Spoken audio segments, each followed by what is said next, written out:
Welcome back to Feel the Screams podcast. Today we will be talking about Paranormal Activity Tokyo Night. What's that? Maybe you haven't heard of this movie? That's because it is the long forgotten sequel to the original Paranormal Activity that was made by Japan, because lots and lots of people in Japan were really into the first Paranormal Activity, so they're like, heck, let's give it a shot.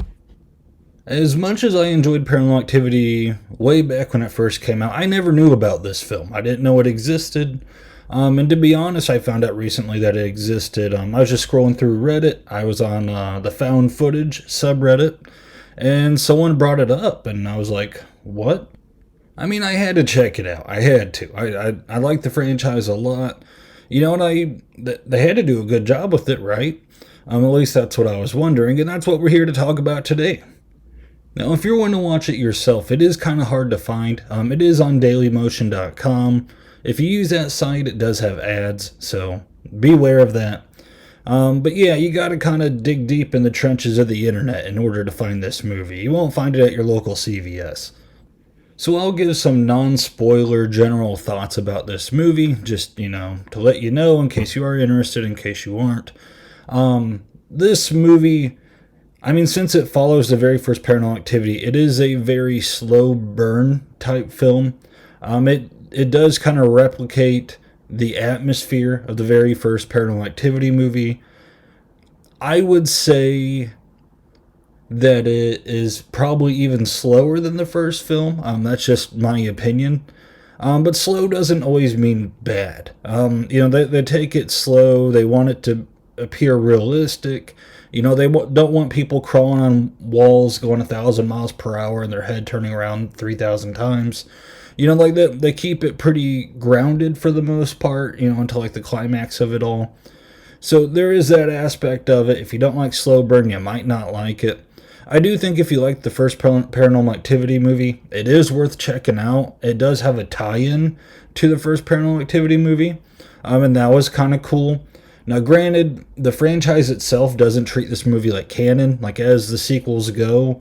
They don't, include this movie or, oh, yeah, when I was watching Paranormal Activity 4, they did that thing from Paranormal Activity Tokyo Night. They don't do that. They kind of just leave it out of the franchise lore. But if you're just watching the first one and then you watch this one, it does tie in, and it does have kind of a cool tie-in to the whole thing. So there is that.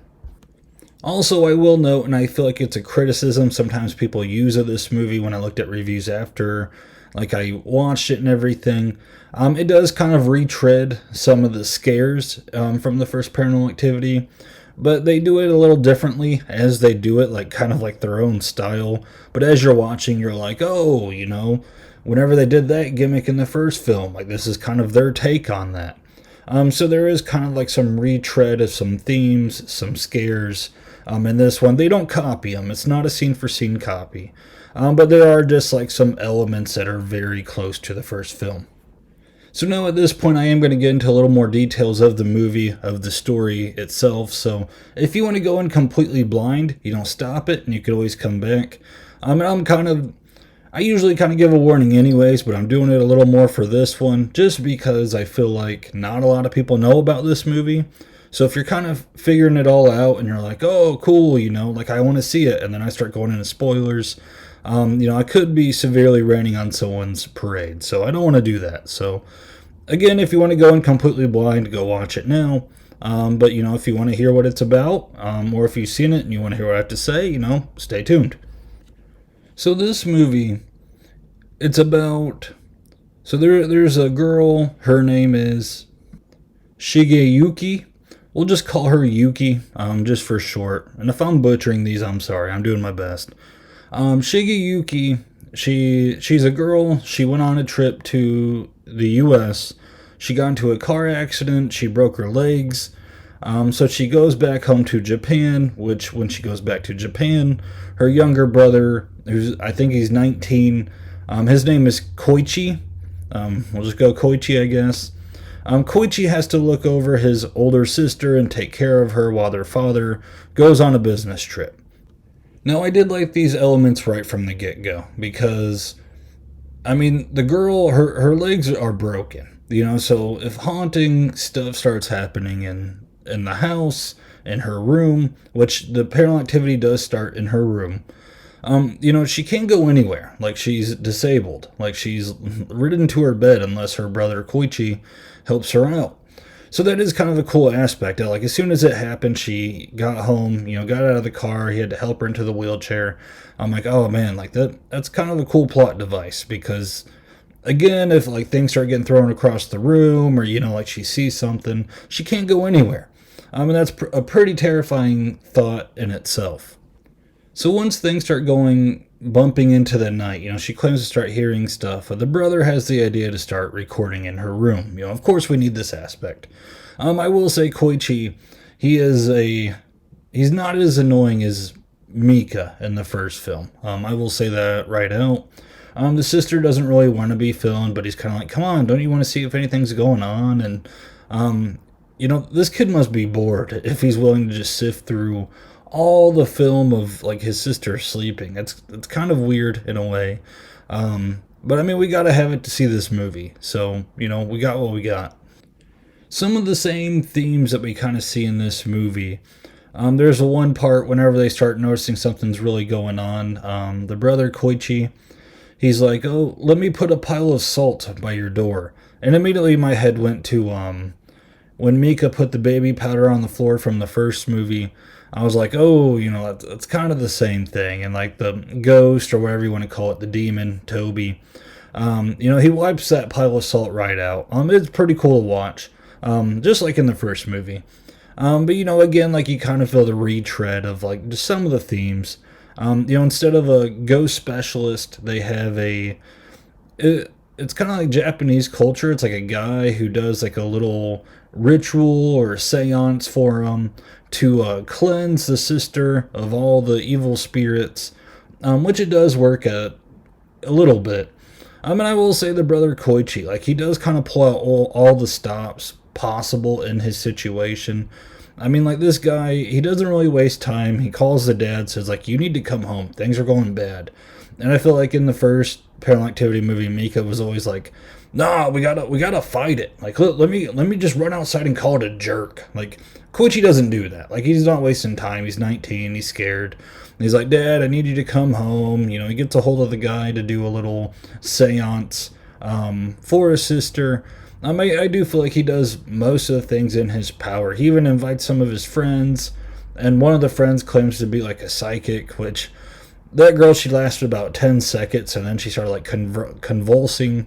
She had like a little seizure, so that didn't work. But I mean, at least she gave it a try, which is more than what the ghost expert in the first film did in Paranormal Activity. Like I said before, this film is more slow burn for majority of the movie. Is it as effective as the first Paranormal Activity movie? I thought the first Paranormal Activity was more scarier, in my opinion. Maybe it's because I can relate to it better. They're in that suburban home, and like just I myself, when I was younger, like I always kind of pictured like, when I get my wife, we move into our house, what's worst case scenario? And I think being haunted by a demon and then it possessing my wife is like the scariest thought to me, and you could kind of see it playing out like that.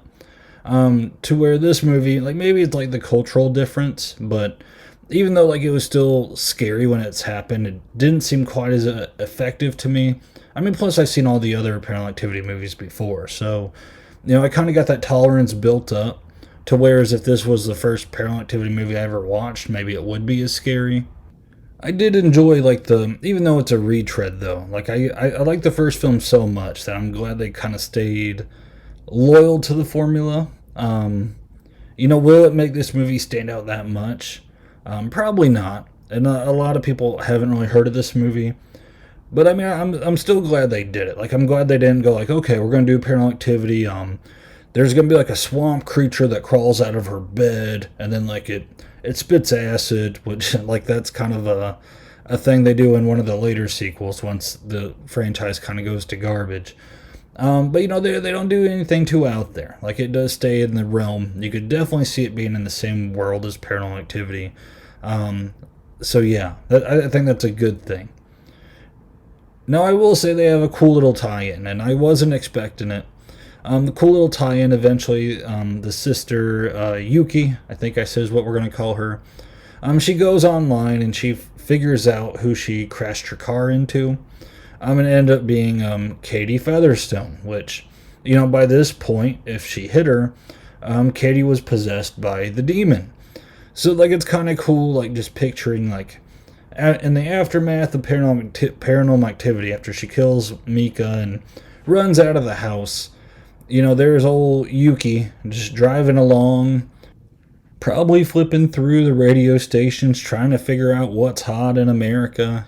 She gets maybe something like a hit from Bon Jovi's playing the It's My Life, and she's driving along, not really paying attention. I don't really want to live forever. And then possessed Katie, like, runs out of the woods and, and then the rest is history. But yeah, once you find out that she hit Katie and, like, oh, she's probably got the demon that Katie had, you're like, oh, it's probably not going to be a happy ending for Koichi. Unfortunately. Because the boy's pulling all the stops, trying to get all this thing. He's a good brother. You got to give him that. There is a pretty strong scene, too, where Yuki's trying to go to bed, and Koichi's, like, in his room, I don't know, playing with, I forget what he's doing. But his door becomes locked, and it's kind of the spin-off of, in the first film, when Katie gets dragged out of the room, and Mika's, like, trying to follow her and stop the demon from doing whatever he's doing. This movie literally locks Koichi into his room. Like, he can't get out of his room. And poor Yuki, like, this demon, like, drags her out of bed, drags her around the room. It is a tough scene to watch. It's like, oh my god, like, this is brutal right here. Just straight brutal. Like, this demon does not care her legs are broke. He's dragging her along. She's screaming, Koichi! And he's banging on his door trying to get out. It's a pretty scary scene. They did pretty well with that.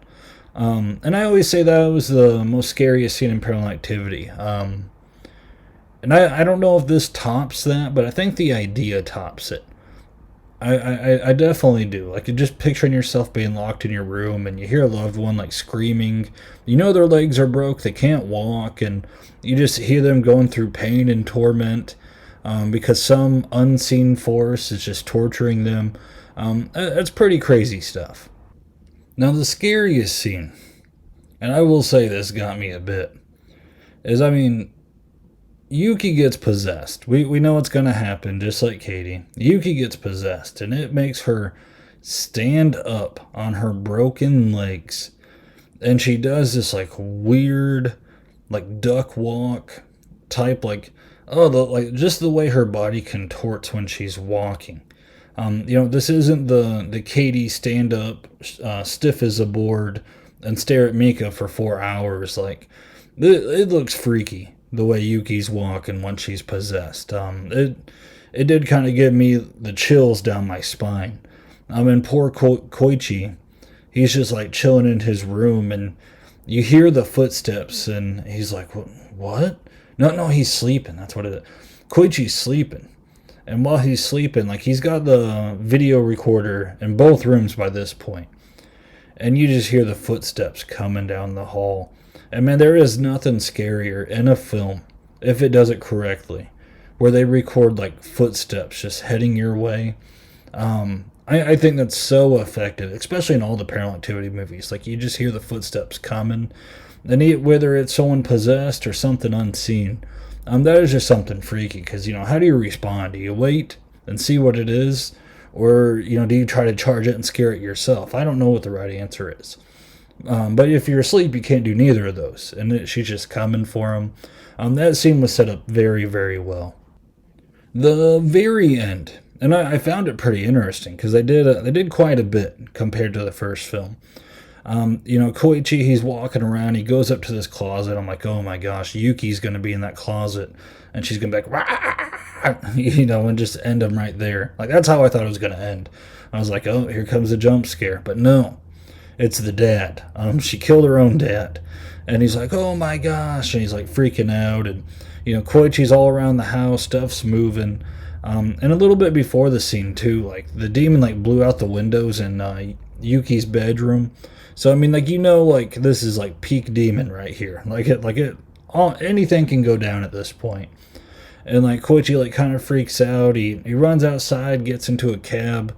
He tells the cab to like start driving, and when it does, he ends up hitting Yuki. And it kind of like it goes full circle from the whole lore of Yuki explaining that she hit Katie, and now like the tab hits Yuki. And I was like, oh, that's crazy. But then they even do like a scene at the end to where Koichi survives the car crash, because I thought it was going to end there also, but they're like, nope, not yet.